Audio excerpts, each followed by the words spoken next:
Ladies and gentlemen, hello, and welcome back once again to the briefing room. My name is Rebecca Joswick. I am sitting in for Eric Kavanaugh today as he is broadcasting DM Radio live from TDWI in Vegas. We'll be doing that. He's probably about finishing up right now, and we'll be doing it again at 8:10 Eastern tonight, so you might want to check that out. There's a slide about Eric. Enough about him, as he likes to say.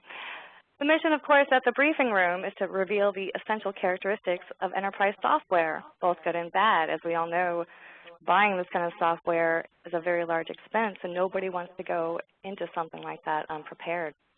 So at the briefing room, we like to provide a forum for detailed analysis of the innovative technologies that are coming out today. Vendors, of course, have a chance to explain their product, and analysts come on and kind of give a detailed breakdown of how things work, how things don't work, best use cases, and best practices. And of course, our audience members can also pose questions and get answers to the questions that they need for their own use cases. This month, our topic is analytics. Next month, we have operational intelligence. It's kind of an emerging market. We've got a couple vendors lined up that it should be really, really interesting. And then, of course, intelligence in April and integration in May. So analytics. Some of you might have actually seen this ad back in 1982 when Microsoft was coming out with their product called MicroPlan, kind of a precursor to Excel. And when the term spreadsheet was kind of just coming into use, it was all the rage. We have this data, what can we do with it? And it was the beginnings of some more detailed analytics. But as software evolved and hardware evolved and business needs evolved and people needed more from that data, it's really turned more into something like this, where we need not just the 360 views, but collaboration, cooperation, and not just between people in the enterprise, but between data sources, data definitions, data types. They all have to be able to play nicely together. And as someone who has worked in an organization with siloed data, dirty data, software and tools that really didn't integrate or work well with other tools at all, I can say it's pretty damn near impossible to nail down the right data set, let alone perform any kind of meaningful analytics on it. So today we have our own analyst, Robin Bloor, Chief Analyst at the Bloor Group. And then we have ParAccel.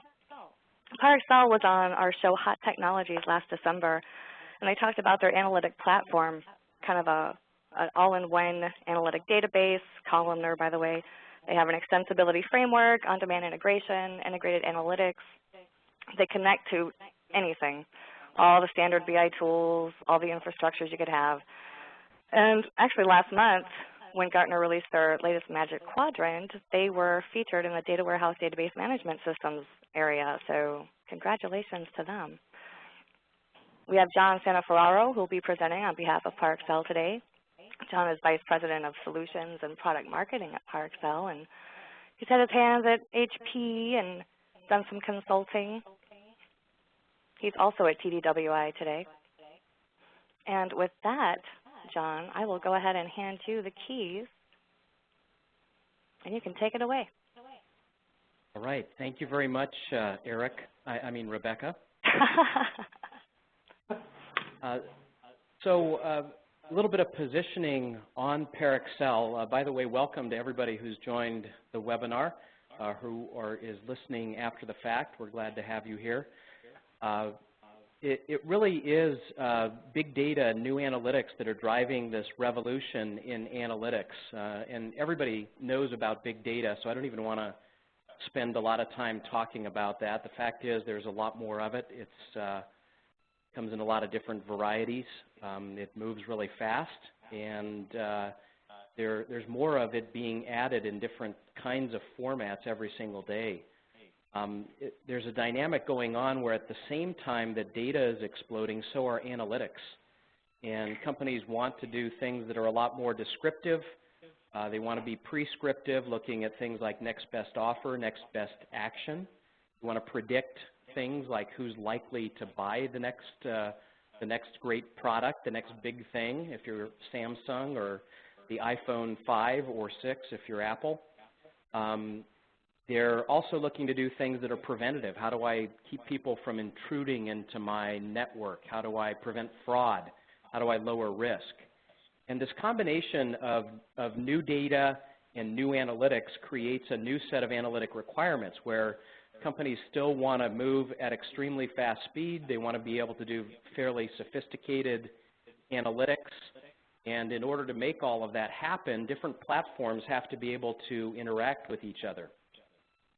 And so the gist of what I want to talk about today with regards to ParAccel is how we are enabling this idea of cooperative analytic processing. So most large companies have data warehouses, they have Hadoop, even if they're just beginning to test it out and play with it now. And they also have a need for an analytic platform.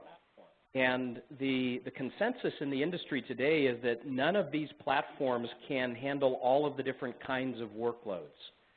So an enterprise data warehouse, for example, is very good at reporting, it's very good at dashboards, it's good at operational kinds of business intelligence. You can create cubes off of it and do some basic online analytical processing. But it really wasn't designed to handle very complex analytics and perform them at high speed. One of our customers, for example, had an older database technology that was taking 46 hours to run a query. They put the data into ParAccel. That same query ran in 30 seconds. So analytic platforms happen to be very good at running any kind of analytics, doing very sophisticated kinds of algorithms, and being able to do that on large amounts of data at very high speeds. Hadoop, on the other hand, kind of a new entrant, tends to be very good at archiving data. It's good at capturing data, archiving it. It's good at filtering. It does some text analytics, and it does some batch analytics, but it doesn't do them very fast. And it doesn't handle very complex analytics well. The way that MapReduce and Hive and Impala are created, they actually don't perform well with analytics. So the idea of cooperative analytic processing is that these platforms should actually work together. And so ParAccel Analytic Platform was built with a capability called on-demand integration so that we established high-performance node-to-node connections with both Hadoop and data warehouses as well as other data sources like machine data, operational data, third-party information providers, streaming data, log files. And that same integration feature allows companies to use the platform to be able to drive big data applications as well as to embed analytics in business processes. So the beauty of cooperative analytic processing is that you can leverage all of the power of the analytic platform and analytic engine in ParAccel, and at the same time you can be using a business intelligence and reporting tool running a query against ParAccel. We'll go out and grab data from other platforms and bring it into the high-performance analytics engine. Or you can take all of your advanced analytics and actually embed them right in the ParAccel Analytic Platform and make those accessible for use by somebody, running a BI or a report on a data warehouse, or make them available to somebody building an analytic application on Hadoop. So what it does is it takes all of the power of a high-performance analytic engine and creates this cooperative analytic processing environment. So a couple of things that we've done to enable cooperative analytic processing is we've created these on-demand integration modules. So for Hadoop, for example, our on-demand integration module actually establishes a node-to-node connection. It's bidirectional. It allows for the sharing of both data and processes. And it actually can either bring the data from Hadoop and persist it in ParAccel and create a table and bring it into our database, or we can stream it through the processing. So it's a great way of being able to run a query through ParAccel, grab data within ParAccel, go out and grab Hadoop data and bring it into the mix, or perhaps to call a MapReduce job and have Hadoop run sentiment analysis or something like that and bring it into a more complex analytic that is running doing customer analytics or segmentation or next best offer, all running in ParAccel, and combine those two. So that's cooperative analytic processing. In the same way, we've created a Teradata on-demand integration module and an ODBC on-demand integration module that in a similar way with Teradata, for example, we use Teradata Fast Utility Export and create this high-performance connection so you can grab operational data from the active data warehouse on Teradata, bring it into the mix of data that you already have for running analytics in ParAccel, and get the freshest set of data right at the point that you're running the query. And so these on-demand integration modules that we've created create very extensive interactive connectivity to other platforms and to other data sources like the sources that you see along the bottom. The other thing that we've done at ParAccel is we created a service layer on top of our analytic platform that exposes all of our analytic capabilities, all of our parallelism, all of the optimizations that we do on queries that run within our system to be able to very rapidly develop new on-demand integration modules for other data sources or for other platforms that companies might want to cooperate with.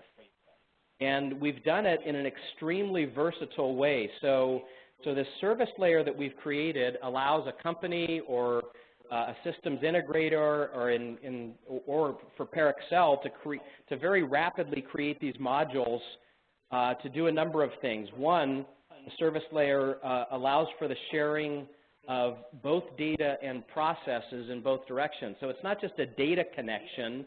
We can actually share analytic processing, and we can push things out to Hadoop. We can pull them in.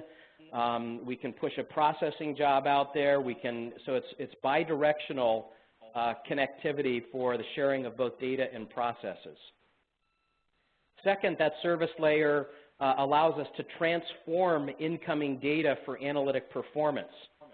For example, I'm going to give you a little highlight in an announcement next week. We're actually going to publicly announce a JSON parser. So anybody that's doing weblogs or LinkedIn data or anything like that, we do ELT. We load the data into the database. We use all the parallel analytic capabilities to do high-speed transformation and bring structure to something like a JSON file.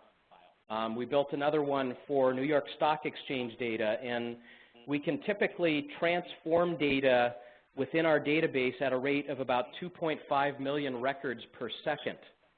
So this concept of ELT allows us to take semi-structured data and give it structure as it's dropped into the ParAccel analytic platform. The service layer also allows us to interact with other programming languages like Java or Python or whatever a company happens to be using to write their analytics. So that means that you can run some of your analytics in a Java application and push the heavy lifting down into ParAccel analytic platform where it's going to perform at a much higher speed and combine work that's done in Java or Python with the power of an analytic platform. The other versatile component of the service layer we've created is the ability to either persist data in the ParAccel analytic platform or stream data through analytic processing. So in some cases, you're actually going to bring the data and create a table in ParAccel and allow it to persist there. In other cases, you're just going to stream the data through the processing and not persist it within ParAccel. So an extremely versatile integration service layer for our analytic platform.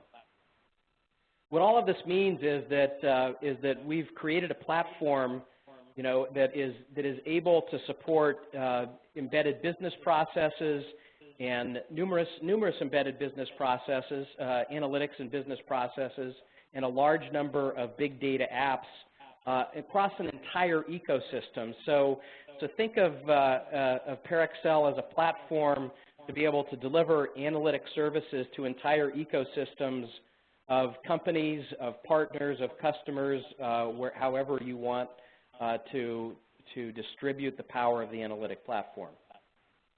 So how do we do all that?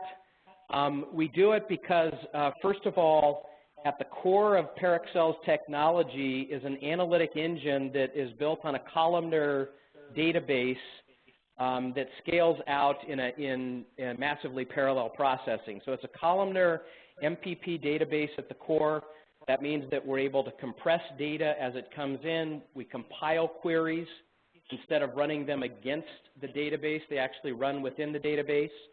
And the secret sauce of our high performance capabilities and our interactivity is our ability to optimize SQL performance on 5 different levels. First of all, when the SQL comes in, we'll break it up into as many as 2,000 components. We optimize the plan, the execution, our communication node to node, and even the use of memory. And then we also do integrated analytics. So we looked at the power of an analytic platform and said, what else does an analyst need to be able to do their job? Well, wouldn't it be ideal if we could embed 600 analytic functions right in the database, and any analyst could call those using a simple SQL call and use them on whatever data is available in the database or through the on-demand integration. So we embed analytic functions and SQL functions and aggregate functions all within the database. And then we created this concept that I've talked about in cooperative analytic processing called on-demand integration, able to take advantage of all of the power of the analytic engine. And then that analytic engine runs on massively parallel processing architecture. And so that means that you can have n number of nodes. You can scale in terms of data amounts, analytic complexity, user scale, or interactive scale. And then, of course, all of this can be locked into memory literally with a simple click of a box in our configuration process that takes all of this capability and runs it in memory. And so we actually have today a 40 terabyte in-memory instance running, and it's our belief that it is the largest in-memory implementation in the world. And the company that's using it has 10,000 customer segmentations that they're recalculating 20 times a day, and they're also serving up over 300 million ad optimizations, all off of that single instance of ParAccel. So highly performant in-memory option available as well. So how is it we get this performance? I just want to give you some highlights. And basically we have almost 80 engineers at the company that spend a lot of their time not only figuring out how to embed analytics and create new analytics, but also spending a lot of their time trying to figure out how do you make fast even faster. And so all of these are speed elements. So for example, we do parallel loading of data across all our nodes. And we can load at a rate of 1 terabyte per node per hour, and we scale up to 160 nodes without any data preparation. And so we're able to load data at a rate of 160 terabytes per hour, or 2.66 terabytes per minute. We also speed with SQL optimization. So our extreme SQL support means that we'll take a SQL statement that's coming in, we'll break it down into 2,000 segments. It's fully aware of all the MPP capabilities beneath it, all of the data distribution, and so we'll take the parsing into 2,000 segments and rewrite the SQL to perform in the most optimal way possible on our system. And then we do planning optimization. We choose the best from billions of competing plans based on a costing model. So looking at what order should this run in, how do we use pipelining on each individual node so we don't have to write back to disk? What join algorithms do we want to use? And so we do planning optimization. And then we optimize again at runtime. So we do execution optimization based on resources that are available. We also do in-database analytics, storing SQL aggregate and analytic functions to run as part of the program, not running against a database. We compile our queries to create even more speed. We do workload management. with workload classes around short and long-running queries and even interactive queries. So if you're going out and touching another platform, you're not going to, that query is not going to be interrupted because it may take long for Hadoop to process something or for an Oracle database to process something externally. We also do the parallel processing, where each node processes pipelines and leverages both the columnar and compression capabilities of our core database. We also optimize our communication protocol between nodes so that our packet delivery on, within the network of our system is optimized for analytics, much lower overhead than you would have if you were using something like TCP/IP. In addition to that, we'll create virtual hot wires. So if there's two nodes that happen to be sharing a lot of data in a particular query, we'll assign the packets to that connection so that you don't have to go back to the packet pool on the comm system every time you need to deliver data across the two nodes. We also do I/O optimization. So our intelligent prefetch capability will predict what data is most likely to be used next by the CPU, and will bring that up into memory so that the CPU rarely has to wait for that next piece of data. And then, of course, as I've mentioned already, all of that processing and data can be locked in memory to run at extremely high speed.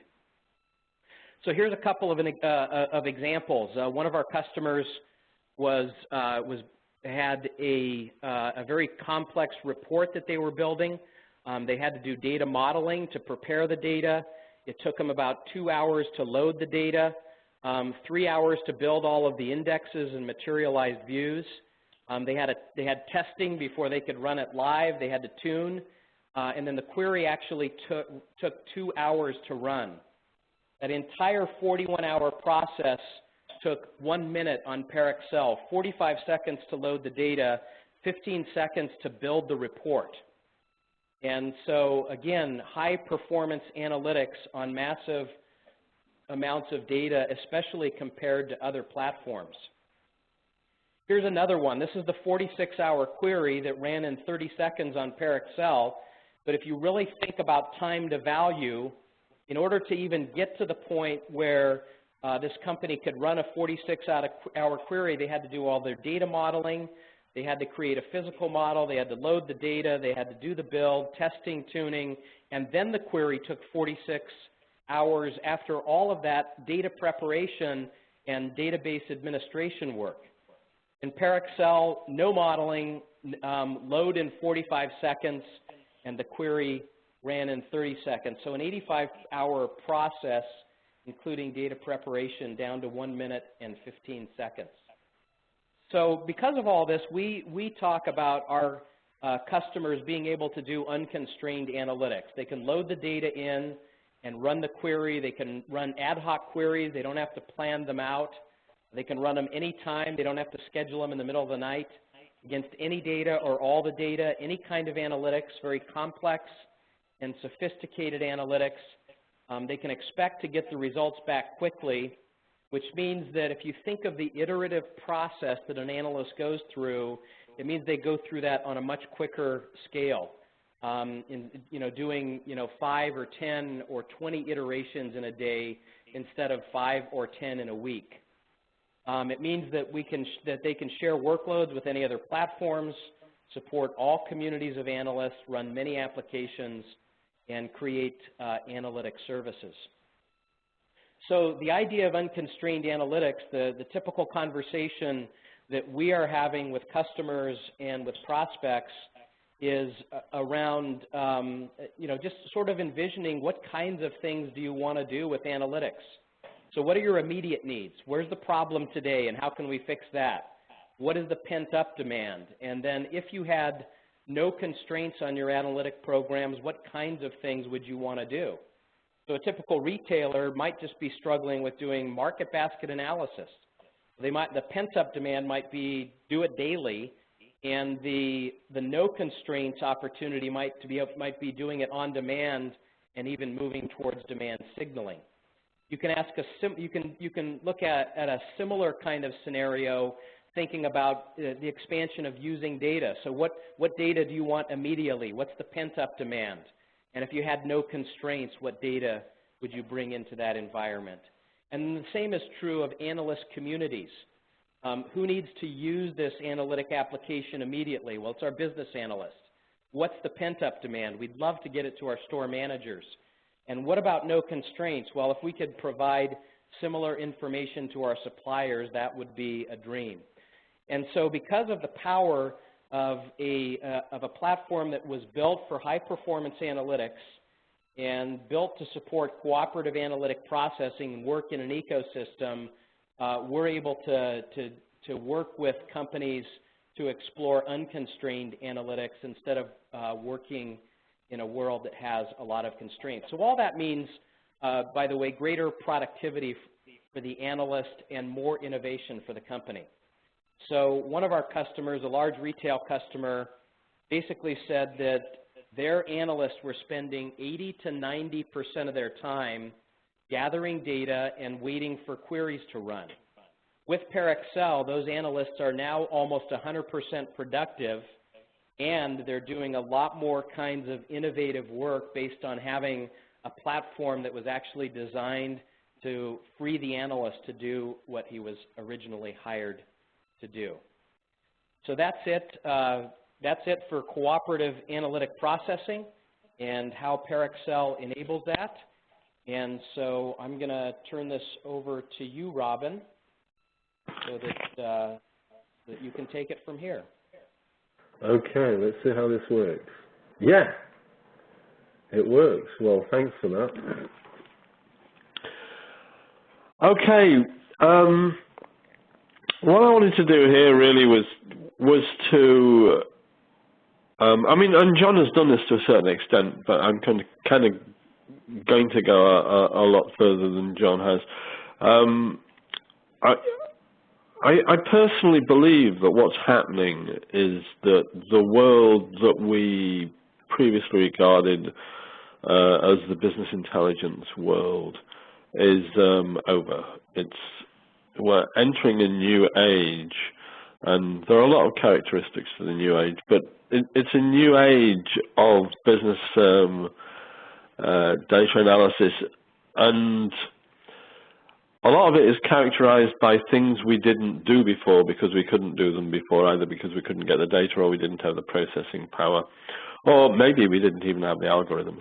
I mean, basically there's a number of constraints that are starting to disappear in various ways. So in characterizing what's happening right now is the age of analytics, because I think that's one way of characterizing it anyway.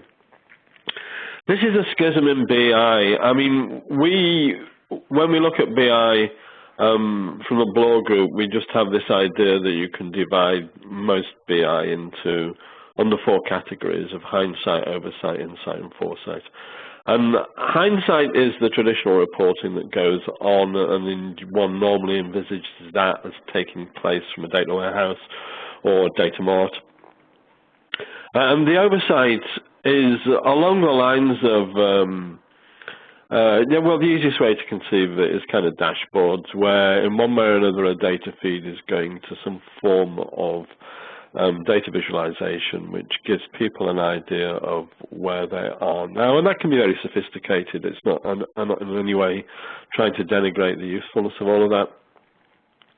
And those two areas, I think, can be fed by and large by the technology that went before. Even if you're going to have new data flows because you want the dashboards to be much more real-time than they were before, pretty much everything else, I think, can stay roughly the same. You know, there'll be enhancements to that over time for sure, but not what I would call anything dramatic. It's the same with OLAP. OLAP I regard as a kind of oversight capability that just allows you to get at the detail. That's one side. The other side is insight, which is the analytics that is based on either discovering stuff or also foresight, predictive analytics, where you're actually analyzing data and trying to carry forward the trends that you emerge in the data or relationships you found in the data to predict what will happen in the future. And, you know, the idea of insight is, I would say, characterized by discovery of knowledge, and foresight is characterized by, in one way or another, predicting trends. And this is a different kind of application. It's a completely different kind of application to the hindsight and oversight applications. It involves modeling, or traditionally it has involved modeling. It's interactive with data. It's very conversational, is perhaps a way of thinking about it, but often it's a conversation with data. And it's highly variable in terms of the workload. You can take an amount of data and run one particular analytical model on it. It can go for hours and hours. And you can run a different analytical model on the same volume of data, and it can be over in a second or two. It depends what you're doing. You know, a lot of this is just, it depends what math you want to actually be running. So I think that that's now becoming really, really clear that this is dividing, and we can see this an awful lot in terms of a lot of the products that are coming along. And ParAccel is a very good example. ParAccel, I mean, when I first was introduced to ParAccel, it was a column store database with a lot of fancy capabilities, but it has turned into an analytics platform, and that has been an evolution of that product that's actually been very, very fast, and I think a response to what's happening in the market. So big data is mostly new data. It's true that people can take their archived data and put it into Hadoop if they really want to. They can take data that wasn't, let's say, previously being analyzed, that they already had, and start analyzing it. But mostly we're looking at the machine-generated data from data logs, or even from embedded processes in various environments. You know, there's lots of statistics coming out as to how much, for instance, how many events a mobile phone reports in any given minute or something, or how many events are being reported in one way or another by the embedded processors in your automobile, or let's say the latest automobiles that have a lot more embedded processors in them, but also have a lot more reporting of that data to somewhere else rather than keeping it in the car. We have web data. Web data is kind of where all of this started, in the sense that a lot of web data is just event data, and the really big data heaps started to initially pile up as the various web logs on the very big websites. But it's got much, much more complicated than that. We've got social media data that I suppose you could say nobody expected, suddenly came from nowhere. But there really is a massive amount of things that are just people having conversations in one way or another. It gets recorded. It has an influence. And it's, for a number of companies, it's important to analyze it. There are public data services now. Those are growing. They seem to be growing month by month. There's an awful lot of companies that I'm running into that are fundamentally in the database business, that are now in the database and data business. There's supply chain data, but there's stuff that was outside your organization coming into your organization. And then there are real-time data flows, and that can be anything from, you know, the weather, the news, the prices on Wall Street, any of that kind of stuff, real-time data flows. And most of this, I mean, first of all, it can be very voluminous.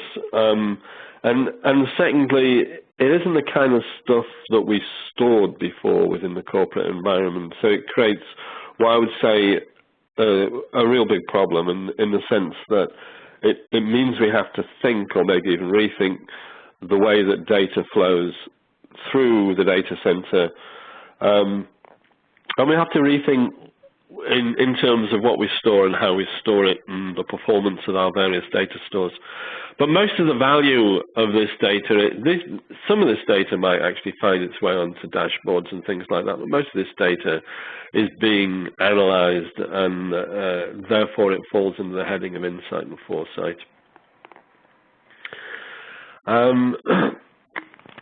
So let's take the data analytics issue.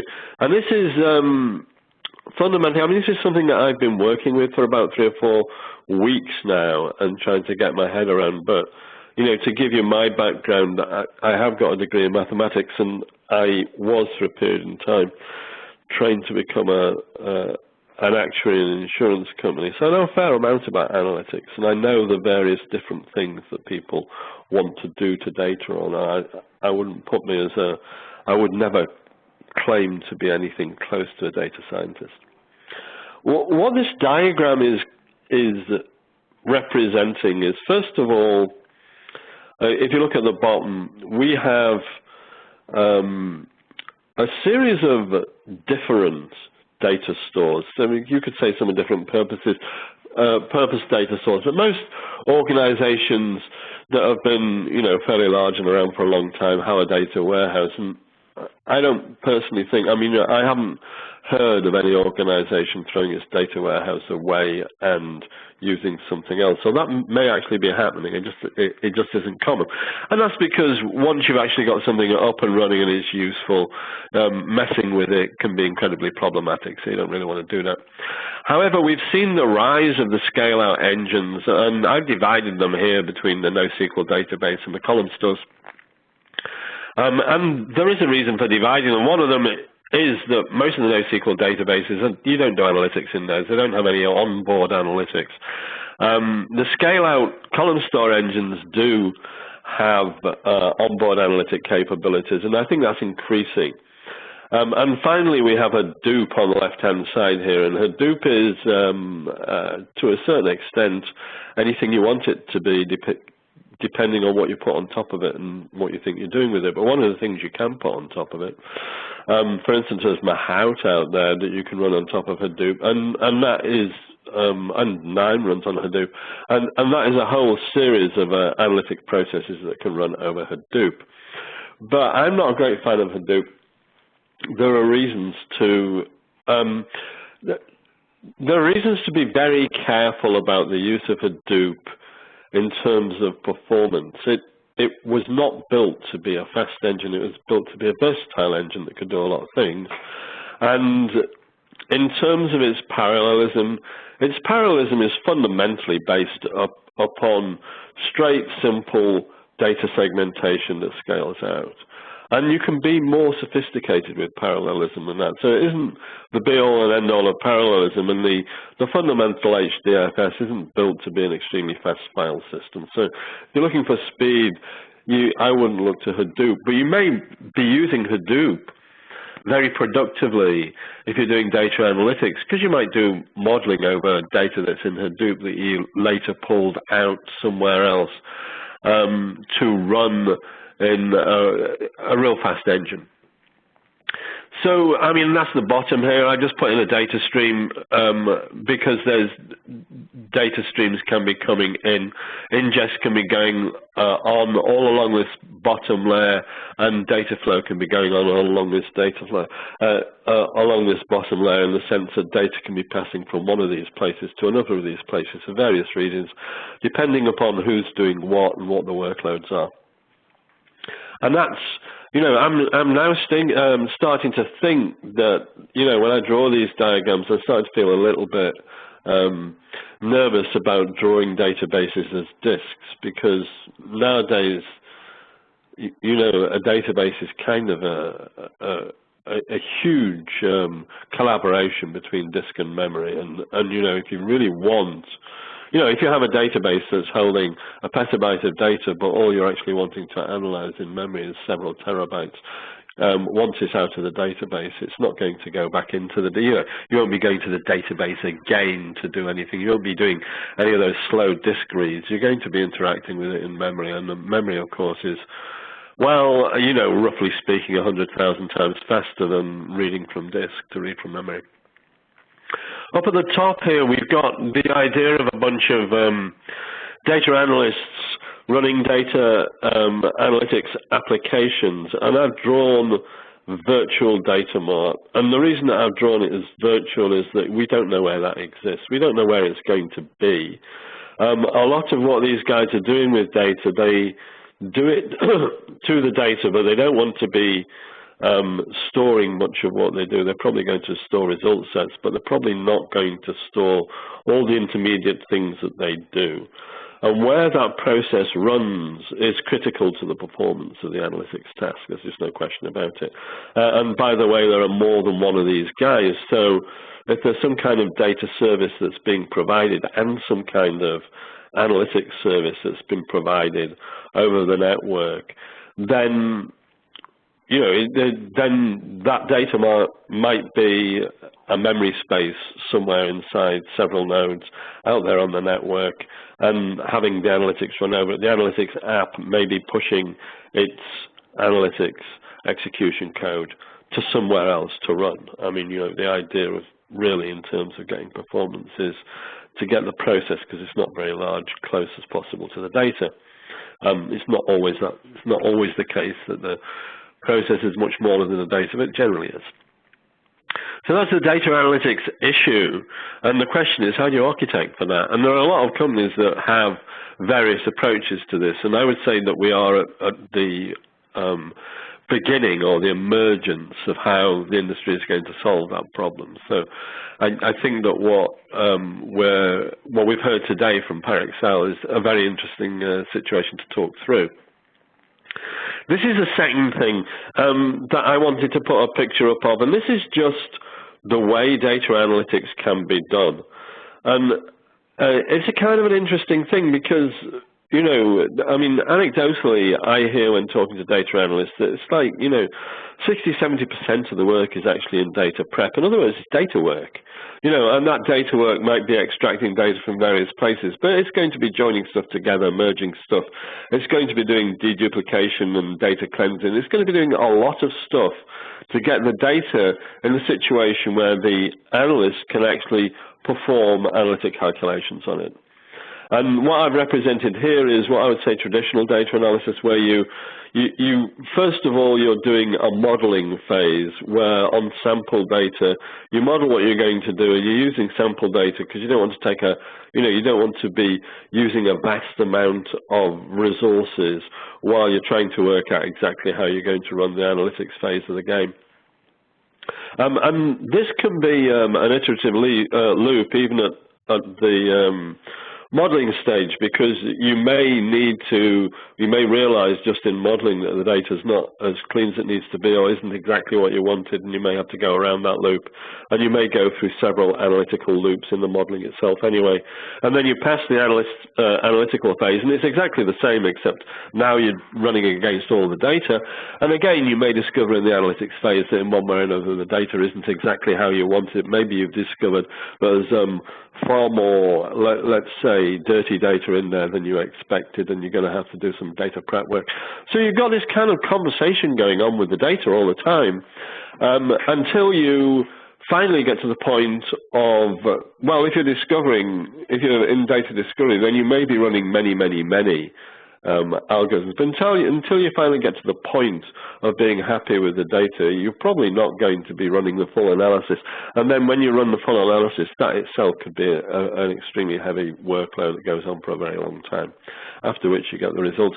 In other words, what I'm saying here is that this is so different to normal BI, where some data is put in the hands of some program, and the program displays it in a very pretty way and maybe a very, very useful way, and people can act on that data. This is a very strong conversation with the data, and therefore the most important thing about this is it happens, all of these things, all of the stages of this happen absolutely as fast as possible.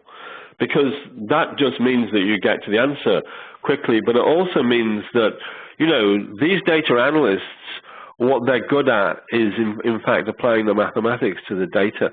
And they really, if you can get 10 times the productivity from the data analysts than you're getting before, you will probably get 10 times the value until you run out of things to analyze.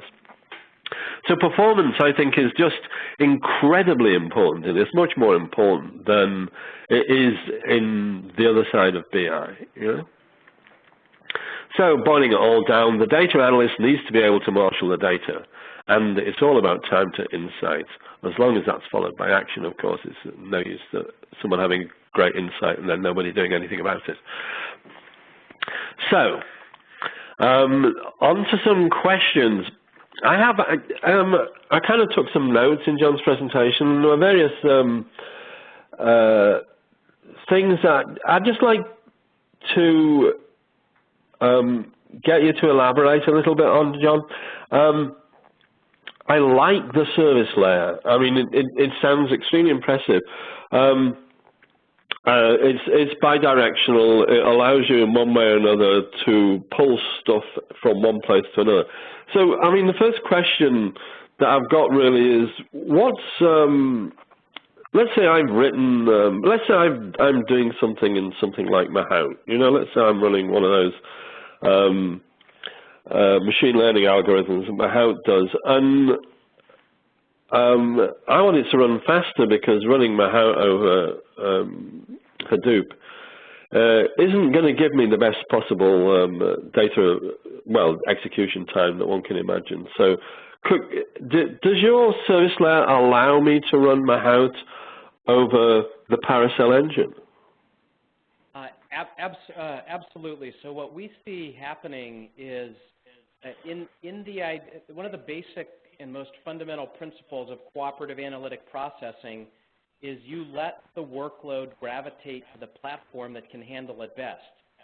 And so what we typically do with our service layer is we build an integration function so that somebody can look at a Mahout, or it could be a Java application that they've written that's running, you know, directly on top of Hadoop, or it could be a specialized algorithm that was developed in SAS. If any of those things need to be sped up using an analytic engine, then we would use cooperative analytic processing to say, figure out what part of that analytics should be pushed down into the database, embed it within the database, and then do whatever makes sense to keep out in the Mahout application or in a JavaScript. Let that stuff just exist out there. So we have companies, for example, that are taking, you know, they're very committed to SAS. They're doing some amazing work in terms of creating analytics and algorithms. But there's some of them where they need performance, and they say, well, we're actually going to take that and we're going to pull it out of SAS and we're going to embed it in ParAccel because we need it to run at a much higher speed. We have companies that have written analytic applications in Java that are running on Hadoop, and they're looking at it and saying, well, gosh, here's where all the bottlenecks are in our Java algorithm that we've created.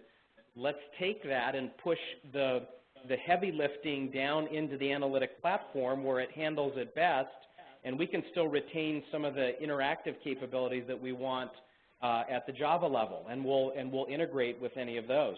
So I think the basic principle, Robin, is let the workload gravitate to the platform that handles it best.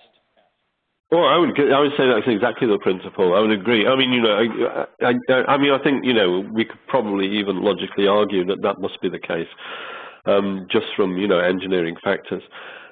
So I mean, so here's another question, because you mentioned Java, you mentioned Python, which is an analytical language.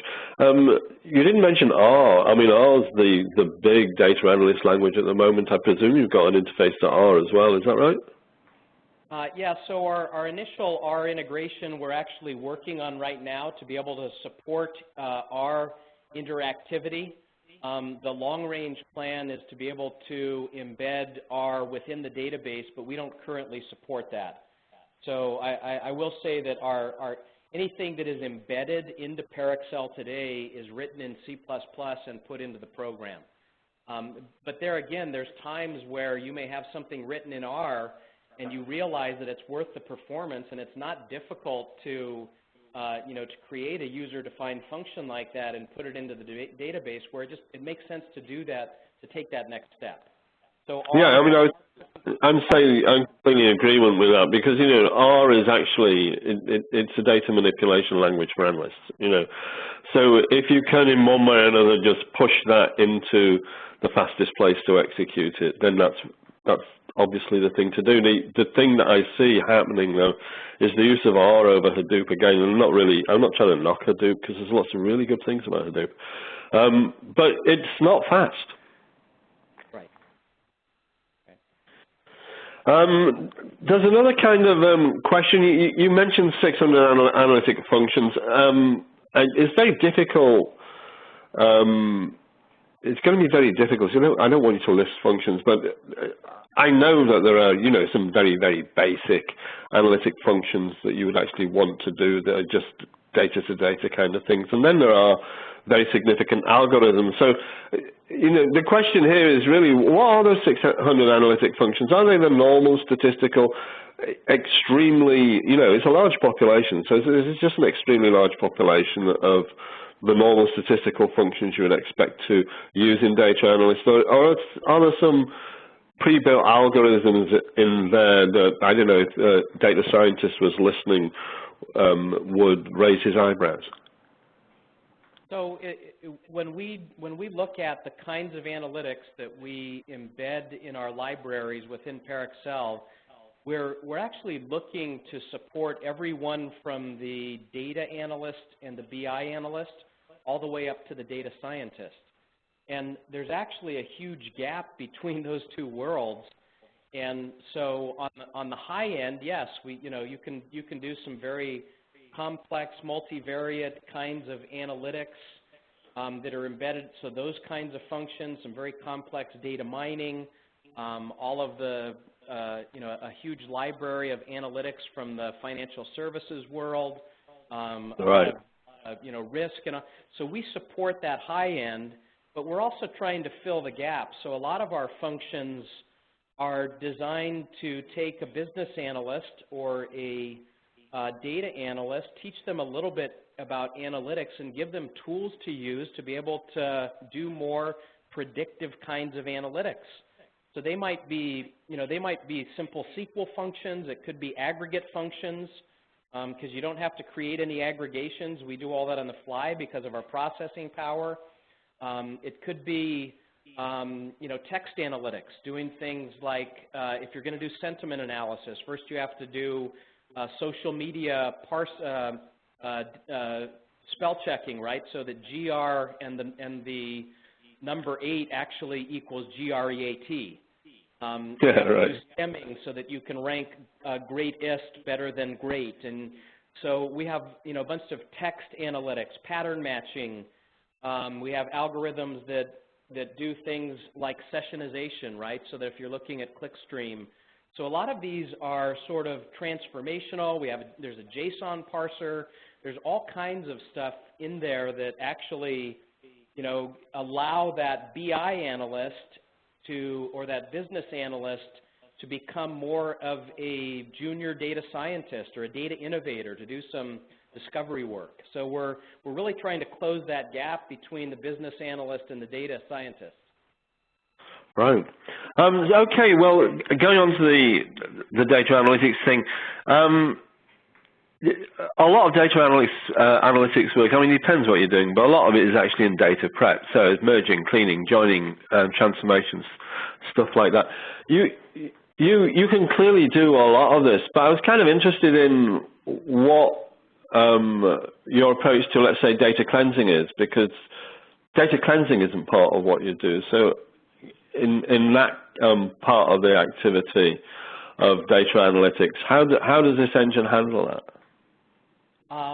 Well, very well. First of all, we tend to, so for anybody that's moving workloads, for example, from a typical data warehouse onto ParAccel, they're immediately going to lower their ETL load by about 50% because they won't be creating any indexes.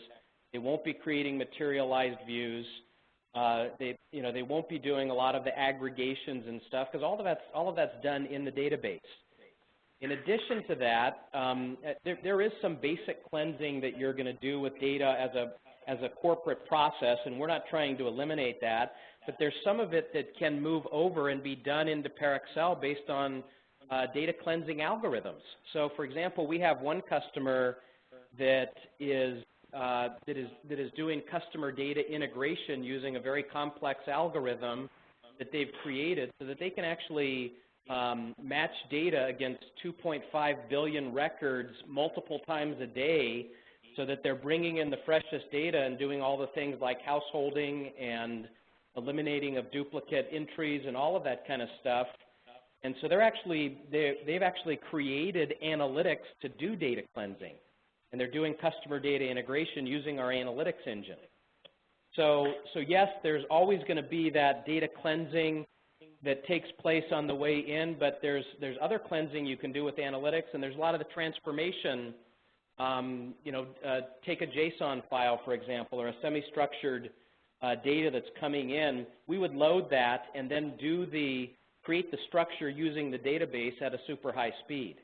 So again, let the workload gravitate to the platform that handles it best. Right. Yeah, I'm getting, you guys started out as a column store database, and I'm getting the feeling that you're kind of a parallel engine, really.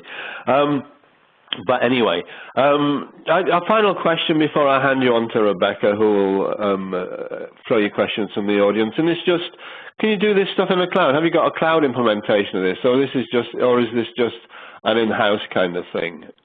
Simple question. So we don't personally have a cloud implementation, but we have cloud partners. So Amazon just launched Redshift, which is their cloud data warehouse offering that actually was just made generally available last week. And that is based on ParAccel technology. So they're a customer. They've built some great provisioning capabilities around the software and done some other things to enhance it for the cloud. And so that's based on ParAccel technology. So definitely a proof for the cloud. And then MicroStrategy is a cloud partner. So we're the high-performance engine behind MicroStrategy's cloud offering. So they provide the front end, ParAccel in the back. Burst is another cloud BI vendor that has ParAccel running on the back end for high performance. So we don't personally have a cloud offering, but our technology is very suitable for the cloud, and we would say, go to Amazon Web Services or go to MicroStrategy or Burst and maybe do a hybrid implementation where you're running some analytics in the cloud and some of the higher speed analytics with more real-time data. Maybe you're doing that in your data center. Okay, well, Rebecca, would you like to take over and throw the questions from the audience? I would love to. We have a ton of great audience questions. Oh, let's see. Let me scroll up to the top. The first one's for John, and you kind of mentioned this a little bit about your 600 analytic functions. One attendee wants to know, does ParAccel include a library of parallelized advanced analytic algorithms or functions like naive Bayes, k-means, random forest, etc., within the base software, or is there additional software needed? So we have over 100 advanced functions that ship as part of the core database, and then we have analytic libraries beyond that we sell for an additional cost, and those are all of the kinds of analytics that the person asking the question mentioned, and a whole lot more: univariate, multivariate, financial, data mining. There's a whole slew of those, and then we have a financial services package that we offer as well as an upgrade for anybody in the financial services industry. And we recently announced a partnership with numerics too, so we can take the numerics library and embed those in ParAccel, so they're ready to go out of the gates, but we would have you buy those directly from numerics for financial services as well. So there are a number that we ship with, and then there's some upgrades that we would sell you in terms of additional analytic functions in libraries. Okay, yeah, that's a good answer. And then next, for John, one attendee wants to know, can you explain the term social media data with some examples? So I guess when you guys talk about social media data, what exactly are you talking about? Yeah, one great example is a Twitter feed. So if you go to Twitter directly, they'll give you sort of a random feed off of their site. There's a data provider called GNIP, G-N-I-P, that we're currently establishing a relationship where you can grab an unlimited feed of data from Twitter and be able to do things like sentiment analysis. So Twitter would be a social media data feed. Another one would be LinkedIn data. So how do you grab data from LinkedIn, which comes in a JSON file, and parse it and load it and be able to do analytics on that? Another great source is Facebook, which would be social data. ParAccel is the analytic engine behind the Wisdom app that runs on Facebook data and allows you to do very detailed kinds of analytics on all of the data that is in Facebook to be able to figure out how to segment your audience, sell more stuff. That particular application has several millions of profiles that it looks at, and over 48,000 users using the application with ParAccel on the back end, doing analytics on social data, and that's an application that's owned by MicroStrategy. Okay, great. I think that answers that question. And there were a couple questions about data modeling and kind of asking why you don't need to, but this one was a little more specific. So you say you don't need to model your data because you've loaded it into separate columns, but when you're integrating different data sources, how are you assured that your definition of customer is the same between two different data sources? So it kind of touches on that data quality, data cleansing thing that Robin asked too. Yeah, let me touch on both of those. So we are not advocating that you eliminate the kind of data cleansing processes that you typically go through with your data as a corporation. And those processes of defining customer, standardizing and transforming customer data so it's specific, taking things like state, all of that data cleansing stuff is still stuff we highly recommend doing. When I'm talking about ParAccel as a columnar database being schema neutral, what I mean is that because of all of our optimizations and because of the intelligent way in which we distribute data in slices as we put it into the database, you don't actually need to change the physical model of the database. Now, you're still going to have a logical model of the database, but if anything, if you've got a logical model that you're using in a more traditional relational database and you want to move that over to ParAccel, you'd probably have to pull out a bunch of the load stuff where you were creating indexes and materialize. You won't need any of that. So that's the stuff that's eliminated. And basically, whatever the logical model is, you just pour that into ParAccel, and you can use it as it is, no matter how you've architected it, whether it's star schema or whatever it is. It doesn't matter to us. We'll receive that because we do all the optimization and performance using our optimization engine that runs on the data. So we're schema neutral, but you still need a logical model, and you still need to do the cleansing processes that you run as a company to get more standardized data. Okay, okay, that makes sense. And Robin, here's one for you. Kind of dealing with healthcare, this attendee says, healthcare is moving from silos of data and analytics to a greater need for standards that are shared across diverse databases and then model the results on evidence-based rules that can be used for intra-organizational agreements. And this viewer wants to know, how would you do it? Really? This is an MDM problem. It is not that simple. Because I would sit down and go white and look worried is probably how I would do it. But, I mean, it's an MDM problem because if you've got to actually standardize what people think they mean as opposed to standardize over reasonably coherent metadata, and in healthcare, this is very specific because, you get this stuff wrong and bad things happen, So then I think you're stuck with a situation that you've actually got to have really a data governance effort to accompany the data analytics effort. And I mean, I can't go into more detail than that, otherwise I will talk for a long time. Hopefully that's an answer. And then, John, I've got one more for you. Do you think a knowledge management platform could be useful to support the emergence or convergence of insights within a conversational analytics project or process? Absolutely. I mean, I do think that an analytic platform is certainly not intended in any way to replace a knowledge management system. And there does still need to be an abstraction layer, that sits above these platforms that allows somebody doing business intelligence or business analysis to be able to look at reports that might be available, to look at analytic functions and analytic result sets that might be available, to be able to look at documents that exist in knowledge management systems.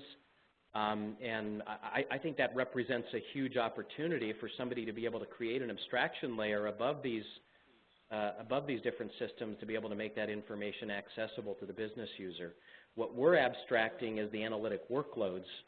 What we're not abstracting is the need for different kinds of reports and objects that a business user would need. Huge opportunity. Oh, that's great. Yeah, you're right. And then another attendee wants to know, you mentioned you provide a solution coupled with MicroStrategy. Does it include advanced analytics algorithms also? Yes, it does, as well as with MicroStrategy, for example, we've done the very large database integration with them. So because MicroStrategy is ROLAP, they're able to actually take about 80% of the function that normally lives in the BI tool and push it down into the database. So they're a great example of a company who realized, let the workload gravitate to the platform that handles it best. We'll push that down into ParAccel. So 80% of their functions that they normally run up at the MicroStrategy level, that gets pushed down.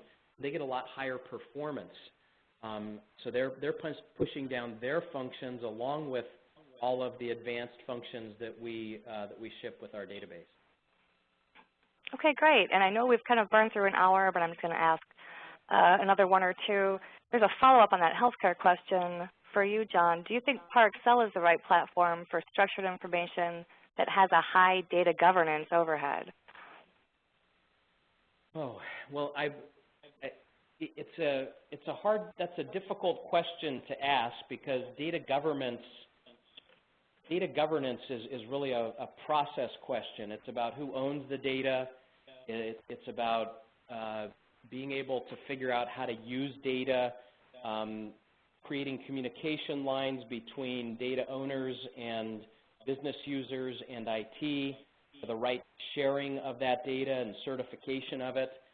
So I think it's difficult to say whether or not the ParAccel platform is good for, it's not good for governance. Where it would come in is, in the ability to take, for example, a set of custom analytics that have been developed by the company that have been certified that exist in our library for the sake of use of anybody across the company. So we have one financial services company, for example, that has developed 160 of their own fraud analytics algorithms. All of those, from a data governance perspective, are certified to do certain things, and they exist in the library, and anybody in the company that has that level of clearance is able to use those algorithms. So there's different parts of data governance like that we would support, but it's difficult to answer because we're not a data governance tool, and there really is no data governance tool. It's more of a process issue. Robin, I don't know if you have anything you want to add to that. No, I would say that, the only thing that I can really add to that is I would say that there are very, very few, what I would say, good solutions in data governance if the problem that you actually have is an issue of a kind of political data ownership issue.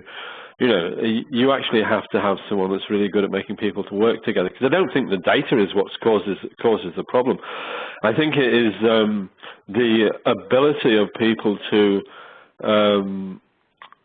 be completely selfish about their data domain and therefore not collaborate. So it really depends upon the context.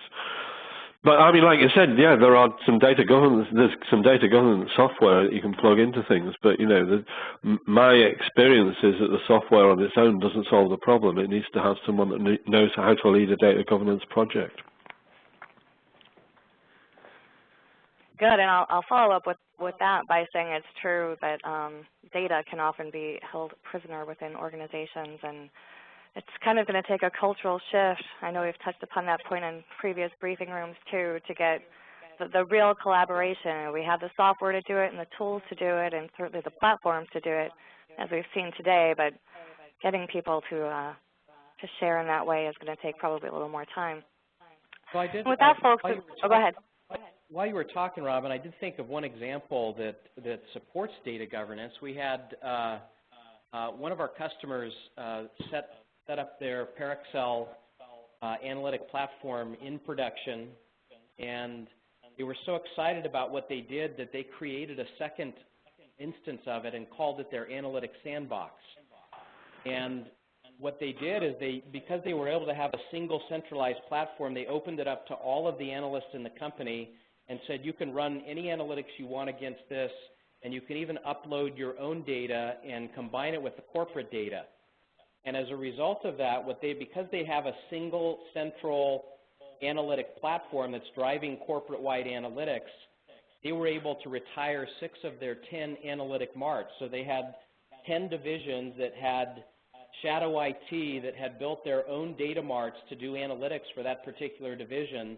When these divisions figured out that they could get great performance on the corporate centralized analytic platform, and they could do whatever they want in terms of bringing their data into it, they abandoned their shadow IT, they abandoned their data marts, and they came into the central system. So one way that ParAccel supports data governance is by bringing people into a centralized platform that is able to somehow support analytics for the entire enterprise. Yeah, I mean, that's helpful. It doesn't, you know, the situation, particularly in healthcare, and actually it's different nation to nation, is that you haven't just got data ownership issues, you've also got legislative issues as to, you know, the whole security of data. I mean, you know, the HIPAA thing is in the United States is key. So it's a much more complicated thing, but, you know, demonstrating to people that they can get a really big lift out of sharing their data is obviously a positive thing. All right, and I'm going to go ahead and stop right there. We've gone through almost an hour and 15 minutes, but thanks so much to ParAccel and John Santaferraro for being on the show today. And to Robin Bloor, this month we have one more show on analytics. We've got our good friends from Composite in next week. And then March, operational intelligence. If you're not really familiar with that term, you'll definitely want to dial in next month and kind of see what the buzz is about that. April, good old-fashioned intelligence, and integration in May. Always visit InsightAnalysis.com. We archive all of our briefing rooms there, as well as all the other webcasts we do. You can also see some of the upcoming research we're doing and some of the market and product launches that are underway. So with that, folks, thank you so much for joining, and have a good day. Bye-bye.